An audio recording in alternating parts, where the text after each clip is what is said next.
আজকে আমাদের একটা অদ্ভুত বিষয় এবং বিষয়ের নামকরণ দেখে অনেকেই হয়তো একটু চমকে যাবেন, বিশেষ করে যারা অধ্যাত্মপন্থী বা ধর্মবাদী। নামকরণটা করা হয়েছে মূলত ঈশোপনিষদকে ভিত্তি করে এবং শ্রী অরবিন্দের আলোকে। বিষয়টা হচ্ছে আমাদের কর্তব্য হচ্ছে এই বিশ্বকে প্রকৃতপক্ষে ভোগ দখল করা। অদ্ভুত, মানে ভোগ দখল বললেই কিন্তু জিনিসটার মধ্যে একটা অধিকার আসে।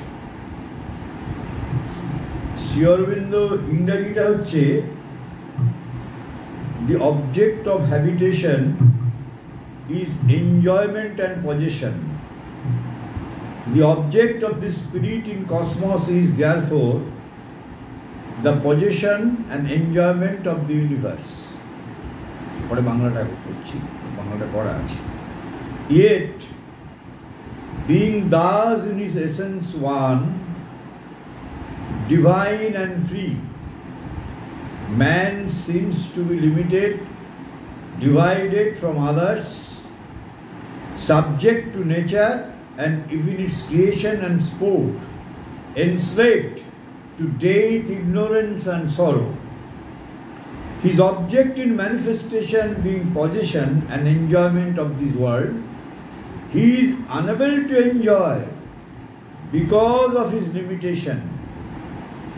This contrary result comes about by avidya, the ignorance of oneness, and the knot of the ignorance is egoism.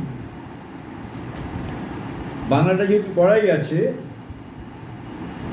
নিবাসের অভিপ্রায় হলো, অর্থাৎ এই যে আমরা এখানে বাস করছি এর অভিপ্রায় হলো সম্ভোগ অধিকার। সুতরাং বিশ্ব জগতে অধ্যাত্ম সত্তার অধিষ্ঠানের উদ্দেশ্য হলো বিশ্বকে ভোগ দখল করা।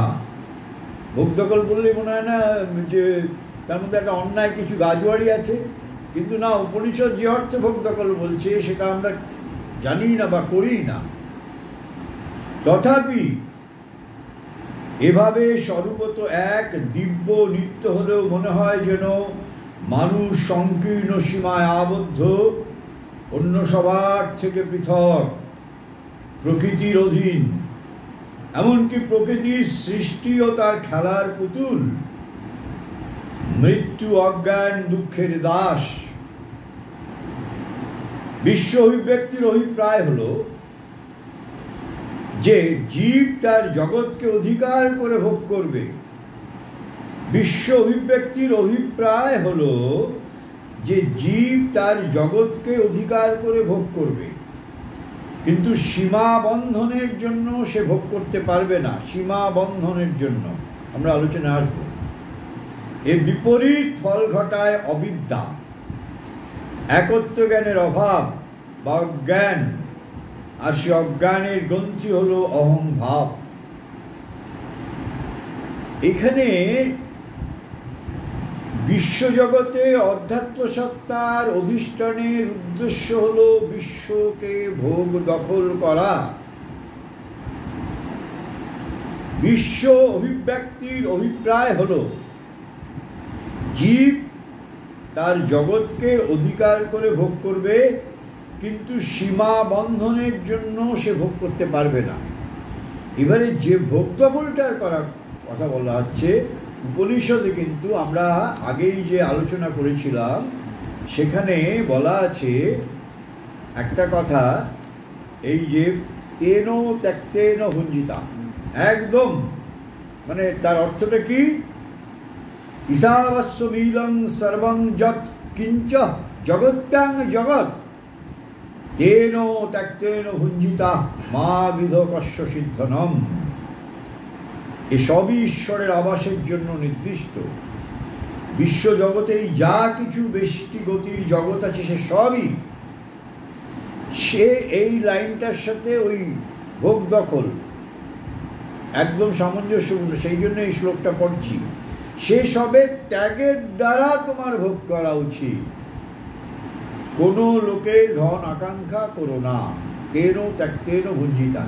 প্রশ্ন হচ্ছে, আমরা যে ভোগ দখলটা করি, আমাদের ভোগ দখলের মধ্যে যেটা থাকে অধিকার বোধ, কিন্তু এখানে ভোগ অর্থ হচ্ছে সম্ভোগ। ভোগ আর সম্ভোগের মধ্যে একটা পার্থক্য আছে। ভোগ হচ্ছে যেটা ব্যক্তি স্বার্থে যেটাকে ভোগ করা হয়, কামনা চরিতার্থতার জন্য, বাসনার জন্য, নিজের ছোট ছোট ডিজায়ার, ছোট ছোট পছন্দ অপছন্দ, সেটা বৃহৎ আকারে হলে সেটা একটা মারাত্মক আক্রমণাত্মক ভূমিকা নেয়। যেমন রাজনীতিতে, যেমন ক্ষমতা দখল। যখনই ভোগ দখল মানে কি, একটা মানুষ তার সীমিত ক্ষমতা, সে দুর্বল, তার হয়তো সেই সুযোগ নেই, সে ভোগ করে, অন্যায়ভাবে ভোগ করে, কাউকে ঠকিয়ে ভোগ করে, সেটা একান্ত খুব ছোট পরিধির মধ্যে। সেটা যখন বড় পরিধিতে হয়, গোষ্ঠীগতভাবে যে চেহারা আসে বা রাজনীতিতে, তখন সেটা একটা বৃহত্তর একটা সামাজিক সংকটের রূপ নেয়। যেটা ছিল ব্যক্তিগত ভোগ দখল, সেটা হচ্ছে একটা সামাজিক একটা আধিপত্য বিস্তার, যেটা রাজনীতির প্রধান প্রবণতা সমস্ত বিশ্বে। তার কারণ রাজনীতি কারা করে, যারা করে তারা হয়তো খুবই প্রতিভাধন মানুষ একটা দিক থেকে, কিন্তু তার পিছনে যদি অধ্যাত্ম অনুশীলন না থাকে, স্পিরিচুয়াল রিয়ালাইজেশন না থাকে, সে অহংমুক্ত হবে কি করে? সে তো অহংমুক্ত হতে পারে না। প্রকৃতির মধ্যেই রয়েছে অহংকার আর ভোগ, কারো ছোট কার বড়, আর এটা এমন মানে প্রশ্রয় পেলে একটা বৃহৎ আকার ধারণ করে। চোর যখন চুরি করে, ছোট ছোট চুরি করে, করতে করতে করতে করতে হাতটা বড় হয়ে যায়, সে বড় দাগি হয়ে যায়, কেন সে তো একটার পর একটা হাত পাকাচ্ছে। ঠিক তেমনি আমাদেরও ভোগ সম্ভবটা এমন, আমরা যদি তাকে প্রশ্রয় দিতে থাকি, সে প্রশ্রয় পেতে পেতে সে যখন একটা বড় ক্ষেত্রে সুযোগ পায়, সে তখন একটা বিভৎস চেহারা নেয়, সার্বিক একটা বড় সামাজিক ধ্বংসকাণ্ড, যেটাতে এখন দেখি রাজনীতির মধ্যে যেটা সবচেয়ে বেশি। তার কারণ কি? রাজনীতি ইটসেলফ তো এর জন্য দায়ী নয়। রাজনীতির কিরণক যারা, সেই মানুষগুলোর মধ্যে যদি অধ্যাত্ম অনুশীলন না থাকে, আত্মত্যাগের অনুশীলন না থাকে, অহংমুক্তির অনুশীলন না থাকে, তখন রাজনীতিটা হয়ে যায় দখলদারি, রাজনীতিটা হয়ে যায় প্রতিযোগিতার।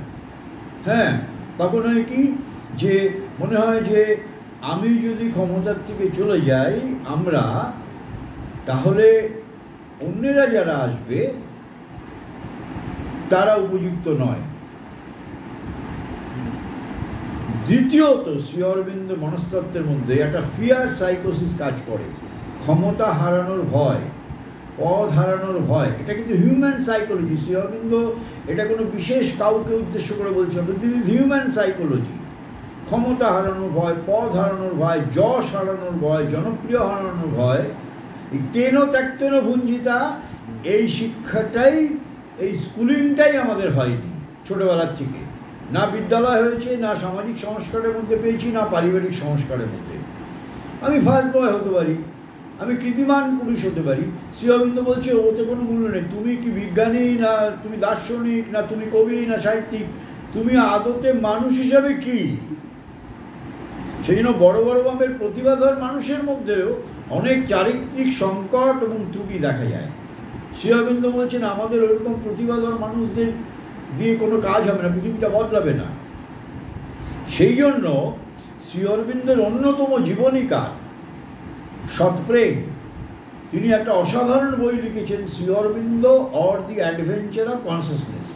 এই বইটি প্রথমে ফ্রেঞ্চ ভাষায়, এরকম মোটা বই, এবং এই বইটি পড়ে ফরাসি দেশে, এই জার্মান দেশে একটা বিপুল পরিবর্তন হয়। এবং জার্মানির যে চ্যান্সেলর ছিলেন, তিনি এই বইটি পড়ে এতটাই উদ্বুদ্ধ হন, তারপরে তিনি দুই জার্মানির একত্রীকরণের জন্য তিনি অগ্রণী ভূমিকা পালন করেন। তার অনেক জল গড়িয়ে তারপরে দুই জার্মানি একত্রিত হয়েছে, ওয়েস্ট অ্যান্ড ইস্ট জার্মানি।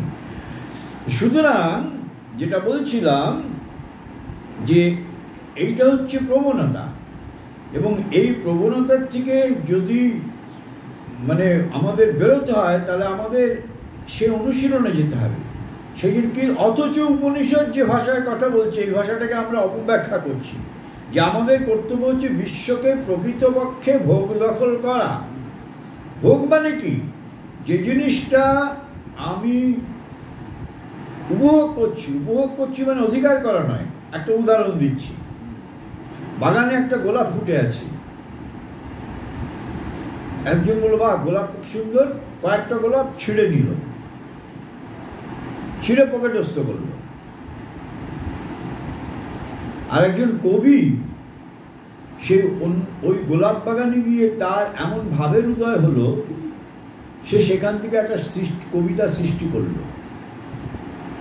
বা একজন ভাবুক, যে কবিও নয়, সে গোলাপ বাগানে গিয়ে তার মধ্যে অদ্ভুত একটা সৌন্দর্য চেতনা জেগে উঠল। তাহলে এই যে পরের যে যাদের কথা বললাম, কবি বা ভাবুক, এরা কিন্তু সম্ভব করল। আর পূর্বের জন ভোগ করা মানে তাকে অধিকার করার জন্য, পজেস করার জন্য সেটাকে ছিঁড়ে নিল, দখল। কিন্তু উপনিষদ যে ভোগ দখলের কথা বলছে, সেটা একেবারে যেটাকে বলে সম্ভোগ। দখল মানে কি? সেটা মধ্যে তোমার পূর্ণ নিয়ন্ত্রণ থাকবে, সেটার মধ্যে তোমার একটা বিস্তার থাকবে, কিন্তু তেন ত্যক্তেন ভুঞ্জিতা, সেটা কাল চলে গেলে তোমার জন্য কোনো অনুতাপ না থাকে।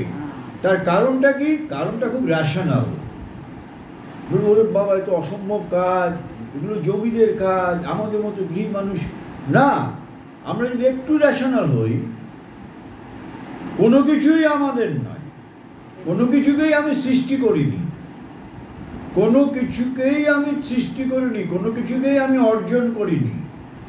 যদি বলে এটা কিরম কথা, আমি পড়াশোনা করেছি, আমি চাকরিতে কমপ্লিট করেছি, আমি আমি ক্র্যাক করেছি, করে আমি চাকরি পেয়েছি, আমি করিনি। যদি গভীরে যাওয়া যায়, তুমি মানে তোমার বুদ্ধিমত্তা, তোমার বুদ্ধিমত্তার পিছনে রয়েছে একটা চেতনা, সেই চেতনাটা তোমার নয়, তুমি তাকে ব্যবহার করছো। সেই চেতনাটাকে তুমি তোমার কোথায় আছে শরীরে দেখাতে পারো, শরীরের কোথায় আছে সেটা দেখাতে পারো। সেই চেতনাটা যে তোমার ভিতরে বুদ্ধি হিসেবে সেইটা তোমার ভিতরে আছে, কোথাও আছে, সেটা তোমার এই আধারের মধ্যে সেটা নেমে আসছে। তোমার সংস্কার অনুযায়ী তুমি তাকে ধীরে ধীরে আয়ত্ত করছো, তোমার একটা সংস্কার। তাহলে কোনোটাই তোমার নয়।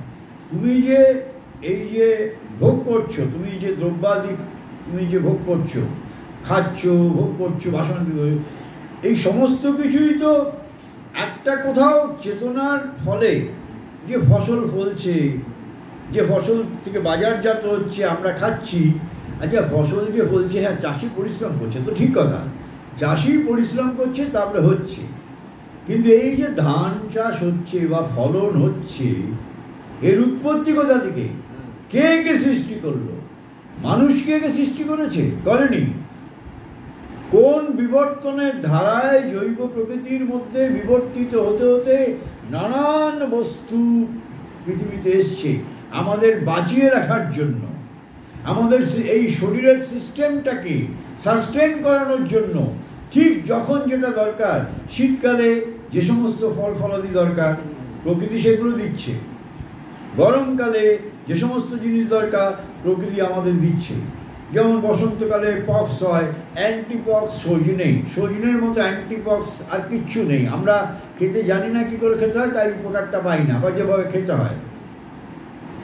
এভরিথিং সিজনাল যে ফ্রুটগুলো, সেগুলো ঠিক যখন আমাদের শরীর প্রয়োজন, ঠিক তখন সেই জিনিসটা, যেমন আমাদের ভিটামিন সি দরকার শীতকালে প্রচুর, কমলা লেবু।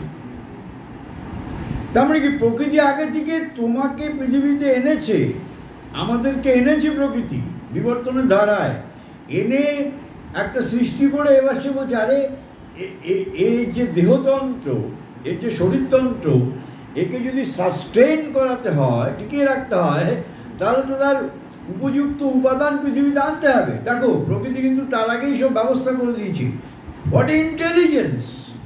এটাকে আমরা ভগবান না বলে যদি আইটাকে বলা হতো বলি ইন্টেলিজেন্স, এই ইন্টেলিজেন্সের কোনো তল পাবো না আমরা। কে সে? তাকে কোনোদিন ডিফাইন করা যাবে না, কিন্তু বোঝা যাচ্ছে যে এর পিছনে একটা সুনির্দিষ্ট বৃহৎ একটা সৃষ্টি চেতনা কাজ করছে। তো সেই জন্য আমাদের তার নাকি কিছুই আমাদের নয়, আমরা একটা সিস্টেমের মধ্যে এসেছি। আর যে আমাদের পাঠিয়েছে তিনি একটা বিশেষ উদ্দেশ্যে আমাদেরকে পাঠিয়েছেন। এই সৃষ্টির লীলা তিনি সম্ভব করবেন, আমাদের মধ্য দিয়ে তিনি সম্ভব করবেন, তিনি আমাদের মধ্য দিয়ে তিনি নিজেকে দেখবেন, নিজেকে উপভোগ করবেন। তাহলে আমার তো কোনো কারিগরি নেই। কোথায় আমার কারিগরি আছে? আমি তো আমিও নই। আমি র্যাশনালি বলছি, তার জন্য আমাকে ভগবানকে দৌড়ে খুঁজে পেতে হবে না, ভগবানকে খুঁজতে হবে না। খুব র্যাশনালি যদি ভাবি, যেমন একটা চৈতন্য, যে চৈতন্য থেকে সমস্ত জিনিসটা ইন হারমোনি, একটার সাথে একটা এমন শুধু হারমোনিয়াস যে একটু এদিক ওদিক হয়ে গেলেই সমস্ত সিস্টেমটা কোলাপস করে যাবে। তাহলে কোনটা আমার অধিকারে আছে? আছে কি?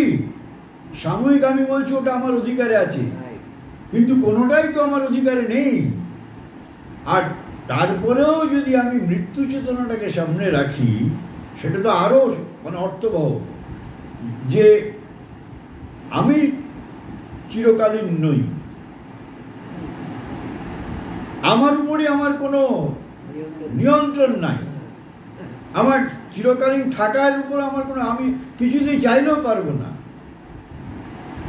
যদিও শ্রী অরবিন্দের যুগে সেটা একটা অন্য দিশা আছে, সেটা অন্য আলোচনা।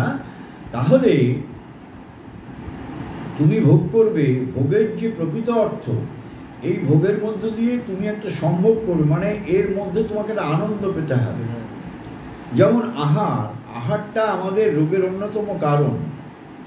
আমরা আহার করতে জানি না। এই আহার প্রকৃতি থেকেই আমাদের প্রকৃতিকে চিনতে পারবো, আমার আহারের প্রকৃতি অনুযায়ী। কারণ আমরা আহার করি, খানিকটা শরীরের জন্য খিদে পায়। অনেক সময় আমরা যে সমস্ত আহার করি আমাদের লালসা থেকে, লোভ থেকে, প্রবৃত্তি থেকে, এবং সেই প্রবৃত্তি কিন্তু আমার শারীরিক ব্যাধির কারণ। তাহলে আমি জানি এগুলো আমার সিস্টেমের জন্য উপযুক্ত নয়, এই খাবারগুলো আমি জানি, লিটারালি জানি, বুদ্ধি দিয়ে জানি, তবুও আমি খাচ্ছি। কাকে তৃপ্ত করছি? কাকে? আমার মধ্যে যে অদম্য প্রাণ আছে, বাসনা, আমি তাকে খাদ্য দিচ্ছি প্রতি মুহূর্তে, তাকে ফিট করছি। তাহলে তুমি ভাইটালকে রূপান্তরের কথা বলছি, প্রাণের রূপান্তরের কথা বলছি। প্রাণ রূপান্তরিত কোথায় হচ্ছে?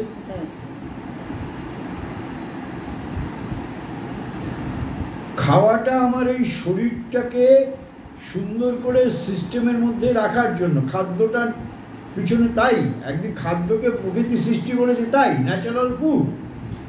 দ্বিতীয় কথা হচ্ছে, মজার কথা, এটা বিজ্ঞান আমাদের জানা উচিত, এটা নিয়ে আমি অনেক জায়গায় আলোচনা করছি।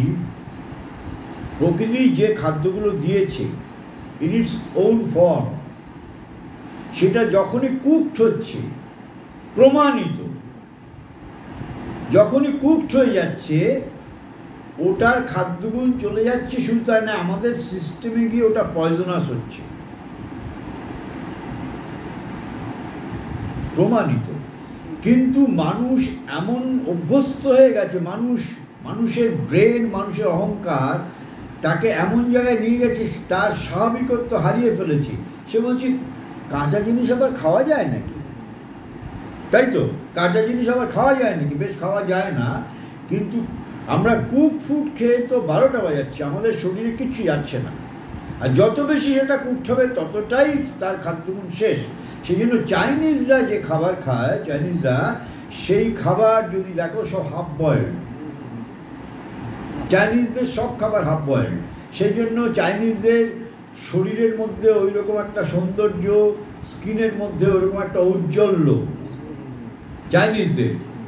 তারা আমাদের মতো কুক ফুড খায় না, তারা বয়েলড ফুড খায়, হাফ বয়েলড।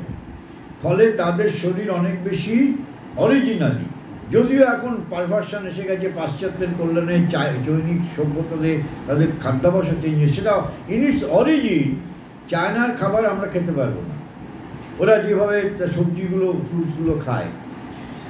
তাহলে কি হচ্ছে, আমরা ভোগ করতেও জানি না, আমরা যেটাকে ভোগ করছি সেটা আসলে দুর্ভোগ ডেকে আনছি। আমাদের ভোগের পিছনে আছে দুর্ভোগ। আমরা যদি সম্ভোগ করতে জানতাম, দুর্ভোগ তাড়া করতো না। তাহলে উপনিষদের যে কথা, আধ্যাত্মিকতার যে কথা, আমরা ভোগটাকে বিকৃত অর্থে এবং দখল মানে কি, সেইটা আমার অধিকারের মধ্যে থাকবে। সেই এখানে অধিকারটা কি, অধিকারটা হচ্ছে টু মেনটেন ইট, সুন্দর করে। অর্থাৎ সংসারটা আমি 16 আনা আমি নিঃশেষে নিজেকে দেব। তার কারণে এই সংসারটার মধ্যেও আমি তার উপস্থিতি, এটা তার, এই বোধে আমি সংসারটাকে 16 আনা আমি নিজেকে দেব। কিন্তু এক মুহূর্তের জন্য যেন আমার অধিকার বোধ না থাকে, কেন অধিকার বোধ এলেই আমার বিড়ম্বনা, আমার যন্ত্রণা, আমার দুঃখ। কেন যেখানেই আমার অধিকার বোধ আছে সেখানেই আসক্তি আছে, যেখানেই আসক্তি আছে সেখানে আমার দুঃখ আছে, নির্ঘাত। তাহলে আমার দুঃখের কারণ আমি নিজে। সেই জন্য নলিনীদা বিখ্যাত একটা কথা বলেছেন, আমি দুঃখী তার কারণ আমি নিজে। নলিনীকান্ত, কবির মনীষী নলিনীকান্তের বিখ্যাত কথা, আমি দুঃখী তার কারণ আমি নিজে। কেন আমি তো এর পিছনের যে সত্যিকারের জীবন দর্শনটা, ভারতীয়ত্ব, সনাতন যেটা শিক্ষা, উপনিষদের যে শিক্ষা, সেটা তো আমি নেইনি। আমি পুজো করছি মন্দিরে গিয়ে, আমি মানত দিচ্ছি, আমি এতটা ফুল দিয়ে কালী মন্দিরে যাচ্ছি, আমি উপোস করছি, হোয়াটলেস। সেই জন্য মা এক জায়গায় বলেছেন যে শ্রী অরবিন্দের যোগ, যে মানুষের প্রকৃতির যে পরিবর্তনের যে জীবনশৈলী, যেখানে মানুষ তার প্রকৃতিকে সে জয় করবে, তার সাথে ধর্মের কোনো সম্পর্ক নেই। ধর্মাচরণ মানুষের একটা নিজস্ব তৃপ্তির জন্য, তার সাথে তার সেলফ ট্রান্সফরমেশন, নিজেকে বদলানো, তার কোনো সম্পর্ক নেই। সেই জন্য শ্রী অরবিন্দের যোগ যারা অনুশীলন করবে, এটা হচ্ছে একটা art of living, science of living, এটা একটা জীবনশৈলী। তার সাথে ধর্মাচরণের কোনো সম্পর্ক নেই, বরং কখনো কখনো ধর্মাচরণ বাধা। কারণ তোমাকে একটা সীমাবদ্ধ সিস্টেমের মধ্যে আটকে রাখবে, তার বাইরে তোমার চেতনাকে খুলতে দেবে না। তুমি ওর ঘেরা টোপের মধ্যেই থাকতেই তুমি সিকিউর। সেই জন্য খুব ছোট চেতনার মানুষ না, খুব গণ্ডিবদ্ধ জীবনে থাকতে ভালোবাসে। কারণ গণ্ডির বাইরে গেলে সে ইনসিকিউর, কারণ তার ভিতরে সেই কারেজ নেই, কনফিডেন্স নেই, আত্মবিশ্বাস নেই, সে উপলব্ধিও নেই, সেই চ্যালেঞ্জও নেই। ফলে সে দরজার বাইরে গেলেই ভাববে আমার যদি বিপদ হয়, কোনো একটা প্রতিবাদ করতে গেলেই যদি ভাবে আমার যদি কিছু কথা হয়। কিন্তু এই প্রতিবাদটা তো একটা সুন্দর সমাজ গড়ার জন্য যে আমার একটা ভূমিকা আছে। I M A social being, social being মানে সুন্দর সমাজ গড়ার পিছনে আমার একটা ভূমিকা আছে। তাহলে একটা অন্যায়কে আমি অত্যন্ত পরিশীলিতভাবে, যুক্তিসঙ্গতভাবে অন্যায়কে অন্যায় বলার যে স্পিরিট, সেটা যদি হারিয়ে ফেলি, তাহলে ইমবেসাইল, শ্রী অরবিন্দের কথায় ইমবেসাইলের বাংলা হচ্ছে নপুংসক। শ্রী অরবিন্দ এই কথাটা আমাদের উদ্দেশ্যে ব্যবহার করেছেন, ইমবেসিলিটি। ইমবেসিলিটি কথাটা শ্রী অরবিন্দ মানুষ সম্বন্ধে বলতে গিয়ে বলেছেন। বিশেষ করে বুর্জুয়া এন্ড দ্য সামুরাই বলে একটা অসাধারণ লেখা আছে, যেটা শ্রী অরবিন্দ দেহত্যাগের পরে বেরিয়েছে, ইনকমপ্লিট। সেটা পড়লে মনে হবে যেন কার্ল মার্কস বলছেন, আমাদের মধ্যবিত্ত শ্রেণীর চরিত্র বিশ্লেষণ করছেন। তা আমাদের যে ইমবেসিলিটি, এই ইমবেসিলিটির জন্য, এই নির্বীর্যকরণের জন্য আমরা তো আত্মহনন করছি। আত্মহনন করবো যে আমার কাজটাই আমি করছি না। আমার একটা ভূমিকা আছে সমাজটা যাতে সুন্দর হয়। আমি যদি সমাজটা সুন্দর করার ক্ষেত্রে আমি যদি কন্ট্রিবিউটর না হই, আমার বাড়ির ছেলে মেয়ে কী করে সুন্দর থাকবে? বাড়ির ছেলে মেয়ে তো পা বাড়ালেই সমাজের সাথে মেলামেশা করবে। তাহলে আমি কী করে আমার ছেলে মেয়েটাকে আমি আগলে তাকে সিকিউর রাখবো? তাহলে আমার ছেলে মেয়েকে যদি ভালোভাবে তৈরি করতে হয়, তাহলে সমাজের প্রতিও আমার একটা দায়বদ্ধতা আছে। It is not a one way traffic. এটা হচ্ছে আদান প্রদানের ব্যাপার, গিভ অ্যান্ড টেক। এখানে গিভ অ্যান্ড টেকটা অনেক বড় উদ্দেশ্যে। আমি দেব না, সমাজ আমাকে দেবে, কোনোদিন হয় না। সমাজ মানে উপর থেকে কিছু করে আসবে, সমাজটা আমরাই তৈরি করি। সেই জন্য তেন ত্যাক্ত না ভঞ্জিতা, আমরা সত্যিকারের ভোগ দখলই করতে জানি না। আমি পৃথিবীতে আমাকে পাঠানো হয়েছে, সেই এক মহা চৈতন্য পাঠিয়েছেন, ইন্টেলিজেন্স, তাকে কোনোদিন ডিফাইন করা যাবে না। God cannot be known, it is to be lived. ঈশ্বরকে জানা যায় না, এটা জীবনের মধ্যে অনুভব করতে হয়। ঈশ্বর খায় না মাথায় যায় এ বোধ কেউ ডিফাইন করতে পারবে না। ওটা নিজের জীবনের উপলব্ধির মধ্যে যদি আসে।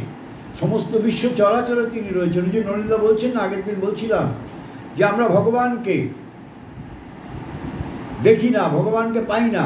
কেন পাই না? ভগবান তো সর্বত্রই রয়েছেন। ভগবান তো একটা পুরুষ নয়, একটা ব্যক্তি নয়, একটা চেহারা নয়। তুমি যদি সব কিছুর মধ্যে ভগবানকে না পাও, ভগবানকে কোথাও পাইবে না। গাছপালা, ফুল, সৌন্দর্য, সূর্য ওঠা, অস্ত যাওয়া, পশু পাখি, একটা গরিব মানুষের মধ্যেও তার যে অন্তরাত্মার সৌন্দর্য আছে, তার গরিবেনার মধ্যেও তুমি যদি সেই জিনিসটা তার মূলে যদি না অনুভব করতে পারবে, ভগবানকে কোথাও পাবে না। এর চেয়ে বড় কথা কিছু নেই। আমরা ভগবানকে বোঝাতে ভুল করেছি, সেই জন্যই এই আস্তিক্যবাদীদের বিরুদ্ধে নাস্তিক্যবাদীদের এত মানে বিরোধ। আমরা আস্তিক্যবাদী মানে আমরা ম্যাটারটাকেও, জড়টাকেও আমরা বলছি ওটা আমাদের জীবনের ভিত্তি। জড় না থাকলে তার উপর একটা সুন্দর মহত্তর জীবন, আধ্যাত্মিক জীবন দাঁড়াবে না। তাহলে আমরা জড়কেও স্বীকার করছি, অধ্যাত্মকেও স্বীকার করছি, কিন্তু জড়বাদীরা জড়কে স্বীকার করে, অধ্যাত্মকে স্বীকার করে না। অধ্যাত্ম মানে কি? দ্য অমনিপটেন্ট কনসাসনেস, দ্য আননোয়েবল, পরাৎপর, সেই ইন্টেলিজেন্স। সেই ইন্টেলিজেন্সকে তোমার বিজ্ঞান দিয়ে তুমি ডিফাইন করতে পারবে? বিজ্ঞানের উন্নতি হয়েছে, মানুষের প্রকৃতির চরিত্রগত কোনো পরিবর্তন হয়েছে। আজকে আমরা একটা টেক-সেভি সিভিলাইজেশনে আছি, এত পরিবর্তন, এত কিছু, এত যান্ত্রিক সভ্যতা উন্নয়ন। আজকে মানুষ তো পশুর দিকে নেমে গেছে। তাহলে একাধারে বিজ্ঞানের উন্নতি, একাধারে মানুষের পশুত্বের দিকে পশ্চাৎপসরণ। তাহলে বিজ্ঞানের দৌলতে প্রকৃতির পরিবর্তন হয় না, প্রকৃতির পরিবর্তন হয় অধ্যাত্মের আলোকে। হ্যাঁ, সেই জন্য বলছেন যে ভোগ তখনও করতে জানি না আমরা। ভোগ কর্ম মানে কি? সেটার মধ্যে যে প্রকৃত যে সত্য, রস, সৌন্দর্য, রসশাস্ত্র, আমরা রসশাস্ত্র নিয়ে যারা পড়াশোনা করেছি তারা জানি, প্রত্যেকটা জিনিসের মধ্যে যদি আমি আসল রসটা যদি ভোগ করতে না পারি, তাহলে কিন্তু ওটা আমার কাছে বোঝা, আর ওটা আমার মুক্তির পথ নয়। ধরা যাক আমি ভালো আবৃত্তিকার, আমি ওর মধ্য দিয়ে ওর যে আসল রস, নান্দনিক রস, ওর ভিতরে যে জীবনের সত্যটা আছে, সেই সত্যটাকে যদি আমি জীবনের সাথে মেলাতে না পারি, ওটা আমার জীবনকে উন্নত করার জন্য কোনো হেল্প করবে না। কারণ ওটা আমার একটা বাইরের, একটা বহিরাঙ্গের একটা পারফরমেন্স। কিন্তু রবীন্দ্রনাথের ক্ষেত্রে তা নয়। রবীন্দ্রনাথ যা কিছু বলেছেন, যা কিছু সৃষ্টি করেছেন, উনি হয়ে উপলব্ধি করে। রবীন্দ্রনাথের গান করি, রবীন্দ্রনাথের আবৃত্তি করি, পদে পদে আমরা বুঝিয়ে দিই যে আমরা থেকে শত যোজন দূরে। প্রত্যেকটা লাইন ধরে ধরে আমরা আলোচনা করতে পারি, আমাদের জীবনের মধ্যে ওগুলো নেই। তাহলে আমরা কি রবীন্দ্রনাথকে শ্রদ্ধা করি? শ্রদ্ধা অর্থাৎ বিশ্বাস। বিশ্বাস মানে যাকে বিশ্বাস করি তাকে অনুসরণ করি, এই হচ্ছে শব্দটার ব্যঞ্জনা। তাহলে এই শ্রদ্ধাটা হচ্ছে জাস্ট একটা উপর ভাষা, একটা রঙের পোচের মতো। ওগুলো আমাদের জীবনের মধ্যে কোনো প্রভাব বিস্তার করে না। আমাকে সব যা দিতেই হবে সে তো আমি জানি, আমাকে সেসব দিতেই হবে। কি দিতে হবে? আমার যদি ধন দৌলত থাকে সেখান থেকে কিছুটা দিতে হবে একটা মহত্তর সৃষ্টির উদ্দেশ্যে।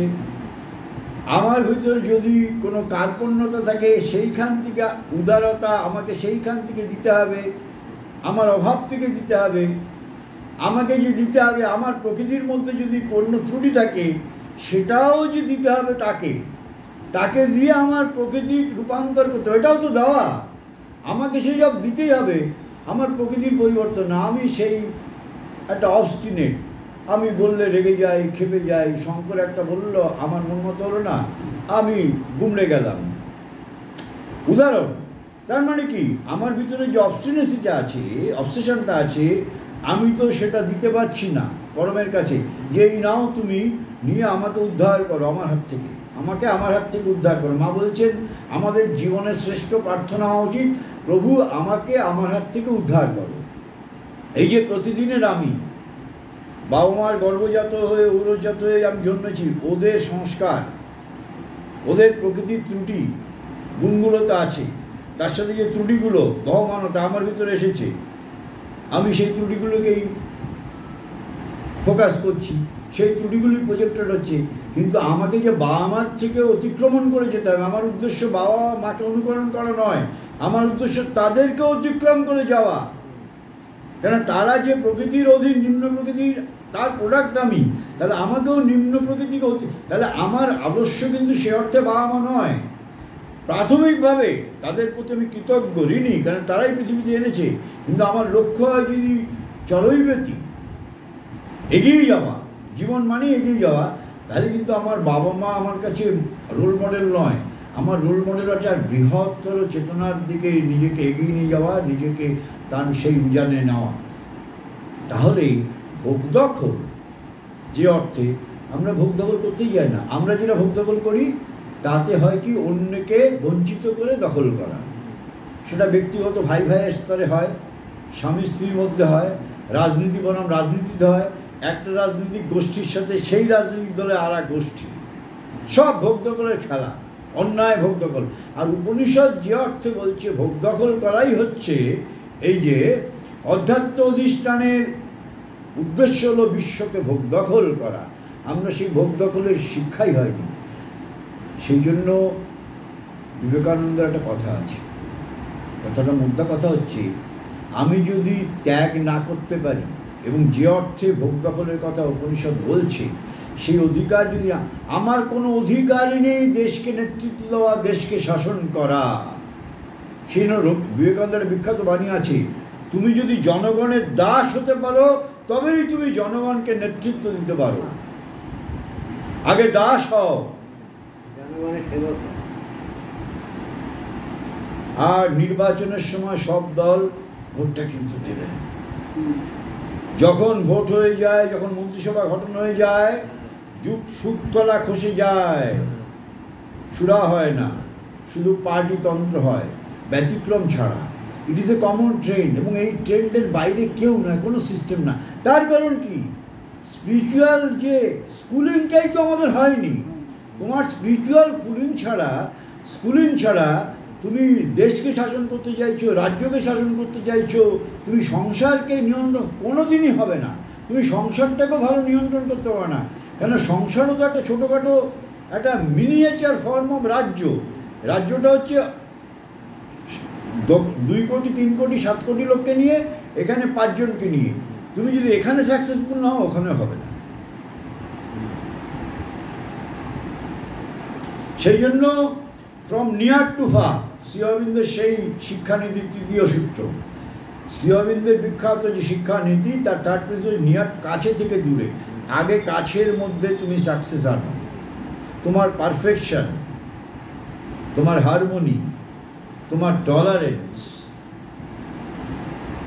তোমার সব কিছুর মধ্যে কোঅর্ডিনেশন, অর্কেস্ট্রেশন, ক্ষুদ্র গণ্ডির মধ্যে আগানো।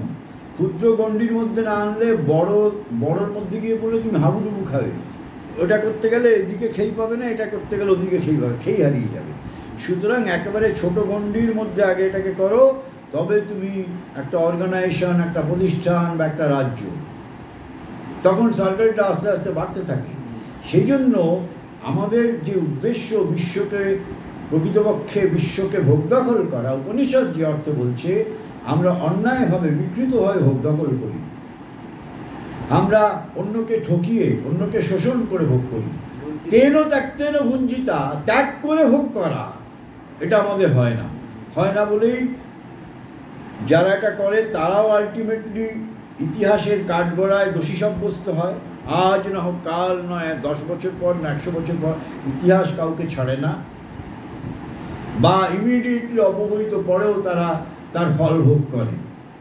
কিন্তু যখন ফলটা ভোগ করে তখন আর সংশোধনের জায়গা থাকে না, হাতের বাইরে চলে যায়।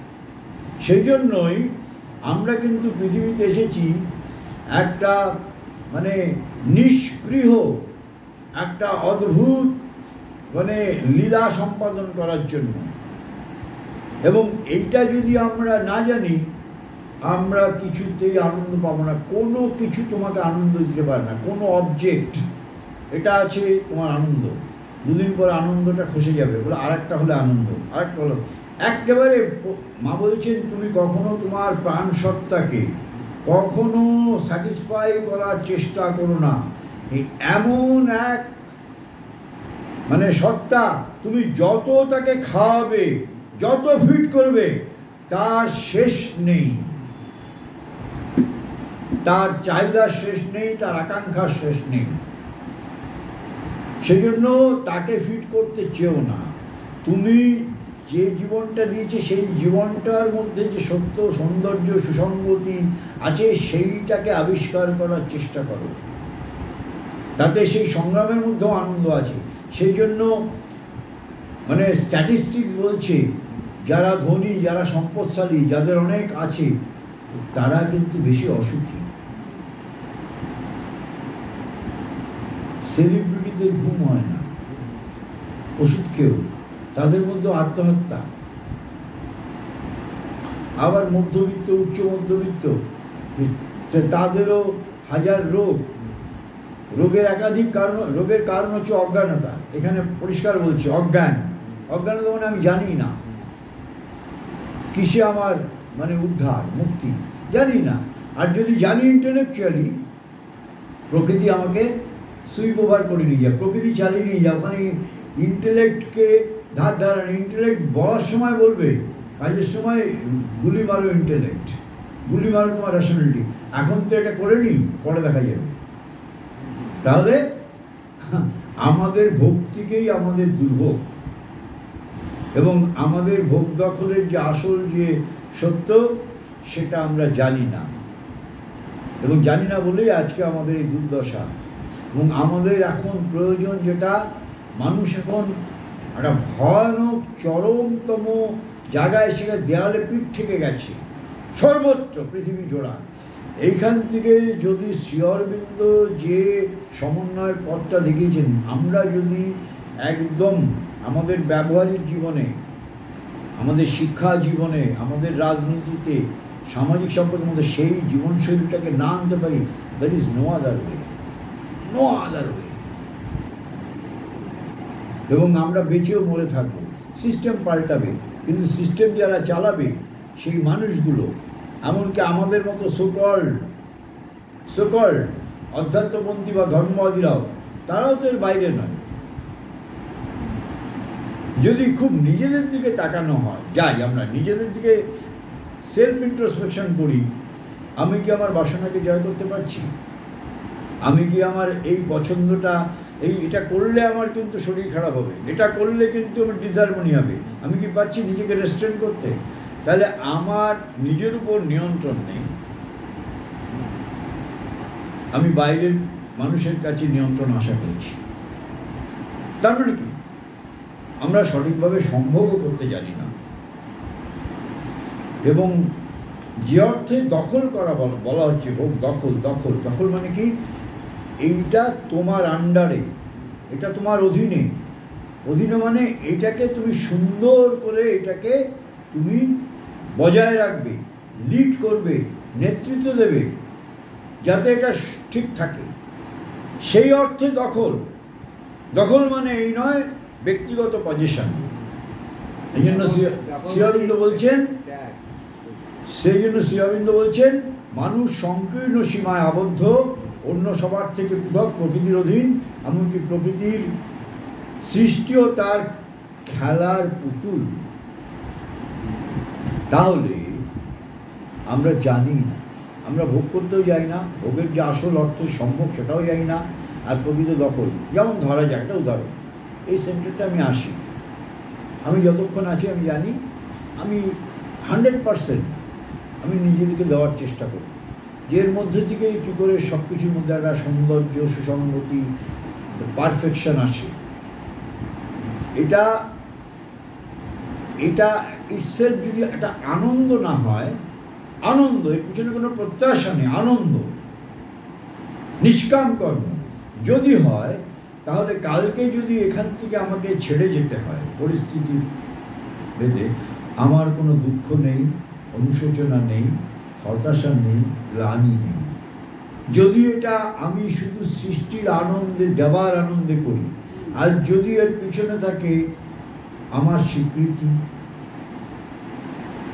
আমার পপুলারিটি, আমার গ্রহণযোগ্যতা, এগুলো যদি প্রথম থেকেই আমার সামনে কাজ করে, আমার অগ্রে সবসময় যায়, এটা অহং থেকে আসে, তাহলে সামান্য দিক থেকে অধিক হলেই আমি বিমর্ষ,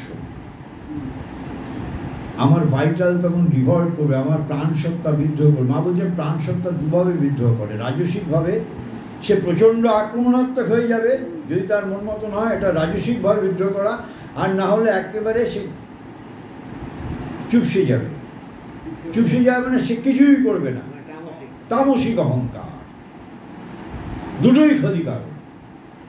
আমি নিজেকে সম্পূর্ণভাবে উদ্র করে নিলাম, আমি ওর মধ্যে নেই, যা হয় হোক, সেটাও ক্ষতিকর, আরো ক্ষতিকর। আর আমি যদি আক্রমণাত্মক হই, আমারটা আমি চাপিয়ে দিতে চাই, সেটাও একটা হিংসাত্মক, বোথ আর ফ্যাটাল। একটা করতে গিয়ে তার একটা উঠে এলো, হ্যাঁ, এই যে উঠে এলো, এই ওঠাটারও তো প্রয়োজন, ওঠাটার প্রয়োজন আছে কার কাছে? হ্যাঁ, যে যে নিজেকে সেলফ ইন্ট্রোস্পেকশন করতে চায়, যে নিজেকে দেখতে চায়। উঠে আসাটা তো এক অর্থে ব্লেসিংস। যদি উঠে না আসে, আমি দেখবো কি করে আমার ভিতরে কিরকম মোচড় মারছে।